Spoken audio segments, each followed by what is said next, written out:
yo kuvuga nyine everything it's about money, nyine ibintu byose cy'urukundo it was all about money. Nta kintu cyari kirimo kiterekeranye n'amafaranga. Ibintu byose byari bihari, it was all about money, nothing.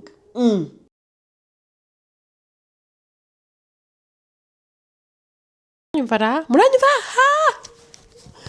Guys, hi, sorry kuba ibitambaro byanjye sigaye nkorera video ku muburi. I don't know why, because I'm so tired. Sigaye numva naniwe kubera ko nsigaye nkora siporo cyane, ndashaka kunanuka guys. I want to be slim. Ndashaka kwambara imyenda nkabona ndaberewe, ndashaka kumva ndi confident in myself. That's what I want for this year. That's my goal for 2026. Ibindi byose byo kumwe ngo ngombe ngombe umukire ngo ngira amamiliyari, yes, maybe if it comes here, but only thing I'm going to work for, it's what? My shape, okay? It's my shape. Ibindi byose I don't care. Anyway, hi guys. Abantu 2,250 mwakoze subscribe. Oh my goodness, guys, I'm so happy. Kuko yeah. 250 ntabwo ari benshi, but for me it's okay, it's fine. Ngenza nza kuri YouTube, uri ukuntu njyaga nkora video zanjye za TikTok. That's how I'll be doing my TikTok. No editing, no doing too much. That's all. I don't have any time to be doing too much, okay? Yeah. Hi guys. So story mazana uyu munsi, mana we muhamagara shitani mwibye ngo muze hano ngo ndebafite story. Yeah. It was nigeze mbanye n'umuntu muri inza akajya yumva ibintu nyine kurumba ndi kuvuga story menya tegeye tigeze ko ndi umusazi. Anyway, umusore yanyandikira arambwira, Debbie, hi, how are you doing? Ndamubwira I'm fine. Arambwira, Debbie, mfite ikibazo kindemire, ntabwo nzi ikintu cyo gukora, ntabwo nzi ikintu cyo ukuntu ngomba kubigenza. Mundangire, actually mumbabarire, mumfashe, mundangire ahantu najya kwa muganga nkakira, because the guy, he's going through it. Anyway. Yeah, umuhungu ari guca mu bintu byinshi, by the way, byinshi ari guca muri byinshi pe, ntabwo kubabeshya. Hanyuma cyangwa Debbie, ndi umuhungu watangiye gukora nkiri mutoya, ntawe wigeze yiga kaminuza, rero ngenze secondaire, yahise ashaka akazi ko akora, biziko nta muntu uzamurihira, nta minervaire, nta ki. What he has to do, he have to use his hands, agashaka amafaranga y'igishoro agakora. Urumva? Ati rero nanjye byarampiriye, ati nakoze ubuzi bwose, ubwiza, ububi, ubwemewe, ubutemewe, anything just to get the money. Nza kubona amafaranga y'igishoro, mbonye amafaranga y'igishoro, ndatangira ndakora, nkora ka business kanjye, nta gacuruza, afite indi business akora, ariko nayo nyine actually atanga service runaka. Yeah. Business irakura imbera neza. Rero muri icyo gihe rero yakundaga nyine guharinga abantu baraho nyine bibiraho bisanzwe. Once aza guharinga umukobwa mwiza pe, mwiza, yanyeretsa amafoto ndavuga ati wow, she was so cute. Aza kumutereta, amaze kumutereta, aza nyine abakorana, akamutereta, urumva ko gukundana na boss, umva ati turakundana pe. Bigezemo hagati rero atanya kunyereka nyine imico yo kuvuga nyine everything it's about money, nyine ibintu byose cy'urukundo it was all about money. Nta kintu cyari kirimo kiterekeranye n'amafaranga. Ibintu byose byari bihari, it was all about money, nothing. Urumva ikintu cyose ashaka, umuhungu akishyura, umukobwa akarya akishyura, ibintu byose nyine umuhungu abona umukobwa nyine amukura nk'amafaranga menshi cyane pe, akanamuhemba ku kwezi. Urumva? Atura n'ikintu cyaje kubamo kumuha amafaranga ntabwo ari cyo kibazo. Ikintu cyaje kubamo yero wa mukobwa umuhungu atinda guha amafaranga, ibibazo bikavuga, akamutuka akamubwira amagambo mabi. Umuhungu ati nagiye mwikuramo gake gake, shiduka ntakimukunda, nyine byarashize, numva I'm fine, nothing, nyine akumva ameze neza. Aza kwicaza umukobwa aramubwira ati so please let's break up, reka dutandukane. Umukobwa aramubwira uvuze dutandukane why? Njye dutandukane habaye iki se nakoze cyane mbwatoya, ntabwo nyine ngiye nyishaka gukundana, nyine ndashaka kubivamo. Atangira no kumuhasinya nyine ko atashaka n'ibiki byose. Umukobwa abanza kwanga kubyumva. aramubwira ati okay, niba ari ibyo ngibyo ndakwitinga. Nyine abanza kumukangisha kuva mu kazi. Kuva mu kazi rero uyu muhungu yarabyishimiye cyane, avuga ati Imana ishimwe ko avuye mu kazi. Niba avuye mu kazi rero biraza kumfasha iki kumwikuramo. Ava mu kazi, avuye mu kazi agenda yicara, umuko akajya amuhamagara, mpa amafaranga, ni wowe watumye mva mu kazi, this and this, nta n'ukuntu ushaka kunyinginga ngo ngaruke mu kazi. Umuhungu akavuga ati Imana ishimwe ko wagiye, ati ni amahire kuba waragiye. Bakomeza kuba muri ubwo buzima. Noneho umuhungu rero ataciyeho iminsi aza gushiduka, asigaye yongere yasubiranye na wa mukobwa. Ati ntabwo nzi ukuntu byagenze, but from nowhere yashidutse yasubiranye nande na wa mukobwa. Bakimara gusubirana araza nyine n'umukobwa yari yarazanye ngo amusimbure, aramwirukana. Aramwagaruka no mu kazi, bebe sheri, ati barongeye barakundana pe.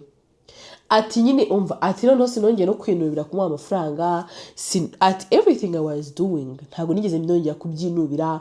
Mbere narabyinubiraga ariko ku kigero numvaga mukunze pe. Ati narabyutse numva ndamukunze hahandi ntashobora kubyumva. Noneho uyu muhungu aramubwira ati njye ariko nkagira best friend wanjye w'umutipe tuziranye, dukora ibintu bijya kumera kimwe ariko nyine company zacu ziratandukanye. Akambaza sura mpoko kumwe mwaratandukanye, mwasubanye gutera mwashobora no mugore wanjye niwe mugore w'inzozi zanjye, this and this. Urumva umukobwa akahora abwira umutipe wa propose. Umuhungu nyine wa mu best friend akamubwira ati uretse ari kuza propose ku cyundi ushaka kwirukanka uracyari muto, uri umuhungu muto, yamwe gafite imyaka 32, turacyari umuhungu muto, cyo ngo afite nk'imyaka 26. Urapropose mwibiki wabiretse ukamwe wabayuretse. Best friend akahora mugira ute abimukuraho. Ati rero bakabaho gutyo nyine bakundana amugurira ibintu, amugurira hano na hariya ibintu nyine byinshi cyane. Ati igihe kikazagera bakongera bagatandukana.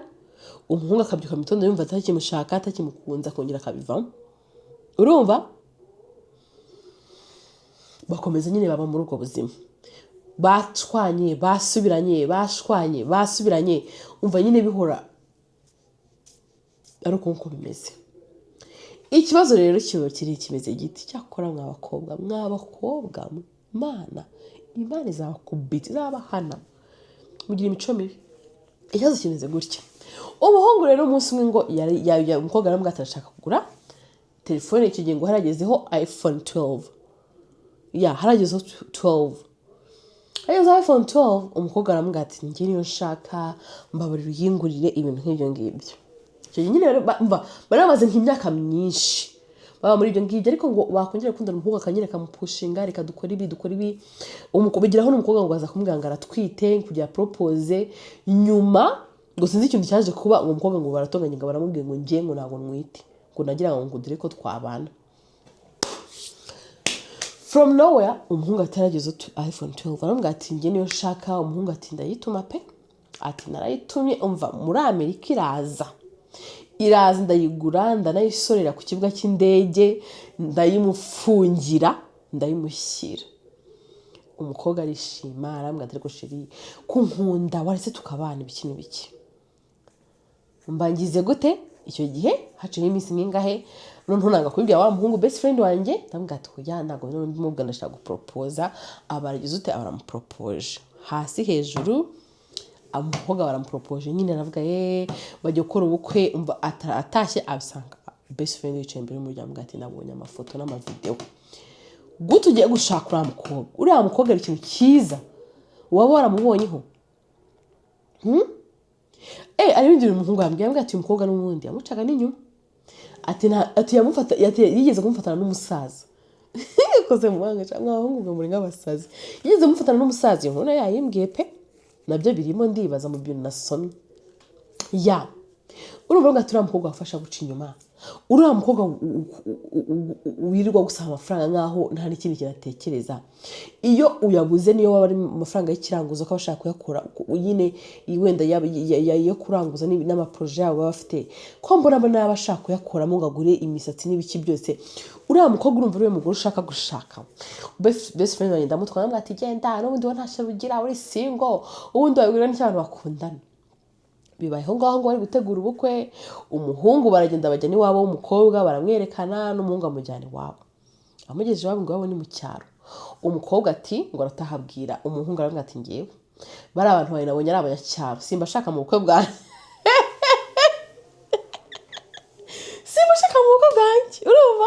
ntabwo mbashaka bagende umuhungu abyumvishe ubwenge buba nk'ubwo bwarasetse twongera barabongera bagira ute baratandukanye bamaze gutandukana urumva ati rero nyuma rero y'icyo gihe ati urumva rero yamugure telefone mugura telefone nyine bayisitaye reba password bashyiramo bareba wenda face ID yo ntabwo umva umunsi umwe wicaye abafunguye face ID afungura cyangwa password afungura telefone amaze gufungura telefone ahita ajya hehe Instagram Snapchat asanga ari umukobwa bari kuganira urabizi ko chat zo kuri Instagram akenshi zo kuri Snapchat akenshi ziragenda ariko wowe abona ntabwo zigenda urumva abona wowe nyine ni kwa kundi ushobora kubishyiramo ukajya zisavinga nyine ntizibure wenda things like that abarasomye baravuze ngo angege ko nabona ngo aramubwira ariko wa umushuro nyine aramubaza ngo ariko naye ngo ngambwize ukuri ngo ngiye ngo ibintu byaye ngo ari igihe ngo bikora n'igihe byanga ngo ubundi uwo muhungu ngo igihe wahereye ngo umuhereza ngo ko mbona kugushaka byanze ngo ubundi wazabivuyemo umukobwa atanga ati uwo musazi ati ngo byarakunze yarampropoje urumva bimeze neza nta kibazo na kimwe dufite ati ahubwo ngiye kuva naravumbuye umuganga mushyashya niho ngiye kuzajya njye ati uyu nguyu nabikoze rimwe ahita umuhungu ahita apfukama arapropoza umuhungu akibona ati mva ababonye nyine arasoma chat nyine abona bari kumuvugaho nyine ku uwo mukobwa yamurozi nyine yamuhaye dawe yamuhaye umuti cyangwa abahungu amuhaye umuti arambwira turiye ati ngewe nzamwihambiraho mpaka tubanye umuhungu ahita afata telefone ye ajya chat azandi zose arazifotora amaze kuzifotora aramwihorera bakomeje gutyo umuhungu rero avuga ati ngewe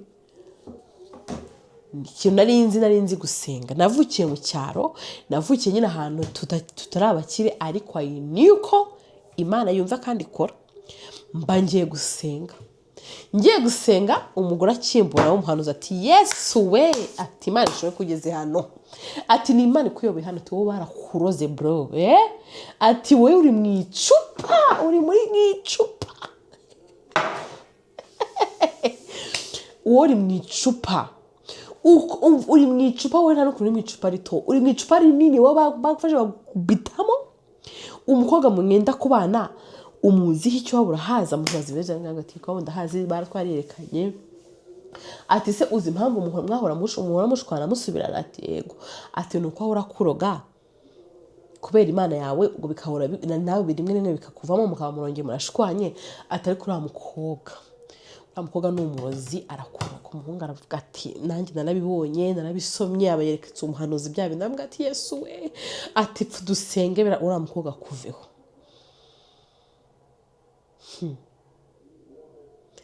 abarasenyine baramusengera amaze kumusengera umuhungu arataha agitaye ikintu cya mbere yakoze yimutse ahantu yabaga abaze kwimuka ahantu yabaga wibuka ko umukobwa barakorana abwira umuhungu wari manager namubwira ati ndashaka kumwirukana akava hano aramwirukana amaze kumwirukana amubwira ngo ngiye ntabwo ngenda ushere wanjye taze ngabisobanure uranyirukana muri company yanjye nkanze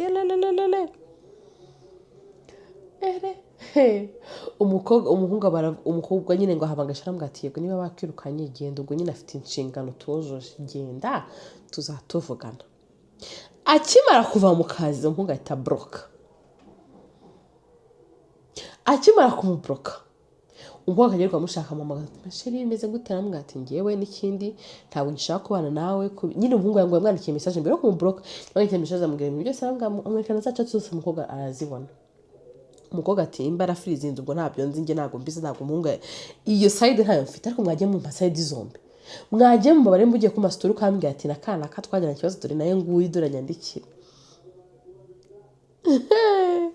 urumva umukobwa nyine ngo ahita aceceka amarango nk'amezi nk'angahe atavuga papa w'umukobwa aramuhamagara aramubwira se ko mwara propose umukobwa aramubwira ati oya umukobwa ikintu twapfuye arakizi ntabwo ari njye byaturutseho njye ntabwo ngishaka kubana nawe urumva umuhungu nyine ubuzima burakomeza. Ati nyuma y'umwaka yumva ameze neza, abayeho neza, abonye undi mukobwa barakundana. Bamaze gukundana nyine ati icyo gihe nyine yashakaga kubana nawe. Umukobwa barakundana, bamaze gukundana. Urumva umuhungu uwo mukobwa nyine bakundanaga baganira ibintu by'umukobwa, ukabona umukobwa ntabwo abyumva n'ibintu nk'ibyo. umuhungu ageraho aramubwira reka tubyihorere. Ati ngiye ikintu ndashaka gukora ubukwe, ntabwo nshaka umukobwa dukundana gusa, ntabwo nyine nshaka guta umwanya, ndashaka gukundana. Noneho birakomeza nyine umuhungu nyuma nanone ahita abona undi. Umukobwa wa kabiri bakundanye nyuma wa wundi wamuroze. Uwo wundi rero barakundana, na wundi bemera kubana n'ibiki byose, nyine byose barabyemerana. Urumva bamaze kubyemeranya from nowhere, wa mukobwa ngo agiye kubonabona nimero atazi, wa muhungu aramuhamagaye arambwiye ni kanaka, nsigaye ntabwo nkibaye i Kigali, nsigaye nkorera hano na hano. Nyine arambwira umuhungu nyine arabiseka, arambwira ati banshimye nyine kumeze neza, things like that. Ubuzima bukomeza. Noneho umuhungu akora amafuti, afata ya nimero arayisevinga. Urumva amaze kuyisevinga afata nyine iyo nimero, iyo wa mukobwa nyine yandi yamuhamagaza arayisevinga. Uwo muri kisevinga afite sheri, asigaye yirirwa kuri stati yapostinze. Umuhungu mugira umunwa, yapostinze my wife, my future wife. Nyine urumva umuntu nawe fiancé w'umuntu aramupostinga, you get. Arangije umuhungu nyine akayirirwa yapostinze wa musheri we mushyashya. Bari gupanga ubukwe muri uyu mwaka, bari gupanga ubukwe. Urumva umukobwa agira utya, wa musheri we yagiye mu mihango mu mwaka ushize mu kwa 10. Urumva icyo kintu, umukobwa agiye mu mihango mu kwa 10 ku mwaka ushize. Until now umukobwa ntabwo imihango irarekera. Urumva ntabwo imihango irarekera, umukobwa yirirwa ava. Ariko muri icyo gihe rero umukobwa atangira kuva nyine musheri we. Yabwiye umuhungu nyine amubwira ikibazo afite, ngo ati rero nagiye mu mihango mbona ntiyakaba wenda ni stress cyangwa n'ikindi kintu. Urumva ati agiye kurabona ya nimero iramwandikiye nyine yandi ya sevinze, ngo yari sevinze ko yatazongera kuyitaba. Niyo uhamagara ntazongeye kuyitaba, nyine rero wayifasha sevinga kugira nawe wamuhamagara ntazongeye kuyitaba. Agiye kubona nimero amuhamagara ngo ngo harya ngo warambenze, ngo ndagira nkubwire ngo uwo mukobwa ugiye gushaka ntabwo azagira amahoro, iva akureke cyangwa wowe umureke, kimwe muri ibyo. Arambwira ati nutagira azapfa. Umukobwa aravuga umuhungu atafata nyine. Umuhungu aramubwira ati rero akimara kubibona, ati haciyeho nyine nk'iminsi ngihe abibwira wa best friend we, amubwira ati shirange afite kino kibazo, amaze ukwezi n'iminsi ava. None umukobwa aramubwira ati shirange ntagize kugira, kandi n'ibyo yamupostinze ni gutyo yamubonye. Rero sinzi ikintu cyo gukora. Amubwira ati mana yanjye uri umusazi, ati izo message zanyu zifata uzibike, uzajya kumurega. Agiye kuzifata asanga umukobwa yagize ute, yarazisibye. Amaze no kuzisiba aranamubloka. Urumva ngo hajya hacamo iminsi ngo nkingahe akamublokora.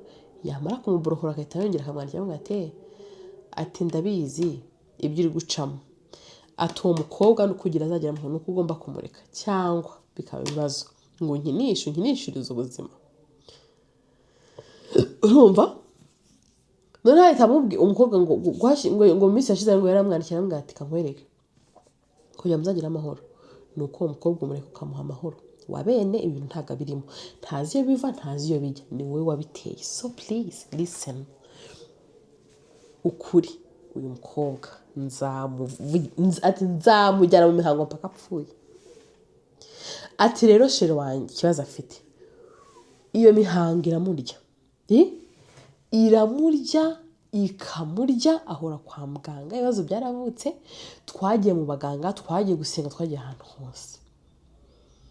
Urumva ati rero mu kwa mbere gushize, ati mbonye sheri wanjye neza yenda gupfa. Ndamubwira ati bino bintu by'ubukwe rero njye nawe katubireke, reka tubyihorere tubivemo ndabona ubuzima bwanze. Umukobwa ahita amubwira ati sheri nta soni ubona ikibazo mfite kugira umpagarareho nka sheri wanjye unyange undeke. Umuhungu ati debi uyu mukobwa sinzi ukuntu namubwira ati umuntu uri wakugize gutya ni ex wanjye, ex nanjye wajyaga wandoza akanshyira mu icupa niwe uri kukuroga kandi byose no kubera njyewe sinzi ukuntu nabimubwira sinzi ukuntu nabimusobanurira. Ati kandi uyu mukobwa ndamukunda ku buryo kumubona ababaye birambangamira birambangamira. Mungire ikintu nakora kuko sheri wanjye rwanyandikira message akambwira ati ariko mana koko umuntu nkabona nzi ko nkunda twendaga kubana uri fiancé wanjye unyange kubera ko ndwaye ibintu byo kujya mu mihango. Atagahinda mfite ntago wakaba ushyiraho akawe. Ate izo message nzibonye ndarira nk'agahinja ndarira ndarira nkavuga ati mana kuko ibi ni ibiki. Umuhungu yavuga ati nabayeho ubuzima bubi ndi umwana ngira amahirwe ndakura mbuvamo mbwikuramo nshakisha urumva none ubuzima bwanjye buzabe bubi kubera umukobwa twakundanye igihe gito cyane. Ati guys mugire inama y'umuhungu mugire inama y'ikintu yakora. Ese nta hantu uwo mugore bamuvura cyangwa nta muntu mwamujyana bakamusengera wenda kuko baramusengeye ngo biranga man mujya mu mastori nkavuga ati mana bino bintu kuko bibaho akomana mwabakobwa mwagiye muri kubwana bubi urafata ukaroga umuhungu kugira gukundi ukumva ko ibyo bizaramba. Anyway guys that was the story. Thank you for subscribe. Abantu bose mujya mureba story mudakoze subscribe mujya mukora subscribe. Mwihangane ko sigaye nkorera mu cyumba no kuramba ndushye mba mvuye muri siporo mba ngira ngo dukore kuri body okay you understand. Mba ndushye sheri nk'ubu ngundi gukora story saa 5 n'igice z'ijoro kugira nkunde mba story mujye mumbabarira pe. Yeah, so guys that was the story. Have a good night. Imana ibarinde. Ikindi Valentine nziza ku bantu bose mwayibonye. Twega boyfriend wacu bahisemo kutwanga ku munsi wa mbere ya Valentine y'icyumweru ngiye twashwanye kwa gatanu. W'icyumweru gishize twarashwanye ubu nta kimvugisha. Yeah, because Valentine yegereje ko ndabizi ko nyuma ya Valentine wenda zagaruka. Who knows? Abantu mwese mwabonye Valentine. Oh, I hope you're happy. Yeah, abandi muzabane ntimuzahure n'abakobwa baroga nk'aba ngaba ntimuzahure n'abahungu. Anyway guys that was it, so good night. Bye bye.